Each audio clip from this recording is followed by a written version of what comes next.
আল্লাহ তাআলা বলেন আমার বান্দার উপরে দ্বীনের নামে, বিধানের নামে, শরীয়তের নামে, হুকুমের নামে কোনো পেরেশানি, অস্থিরতা, বোঝা আমি দেই নাই।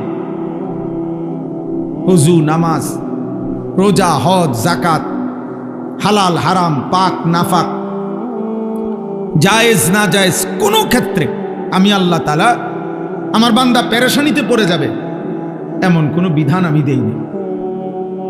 বরং প্রত্যেক অবস্থার ভিন্নতায় আমি আল্লাহ তাআলা ভিন্ন ভিন্ন বিধান দিছি। সে দাঁড়ায় নামাজ পড়তে পারছে না, আমি ভিন্ন বিধান রাখছি। সে বসে নামাজ পড়তে পারতেছে না, আমি তার জন্য ভিন্ন বিধান রাখতেছি। সে পানির কোনো ব্যবস্থা করতে পারছে না, আমি তার জন্য পবিত্রতার ভিন্ন বিধান রেখেছি।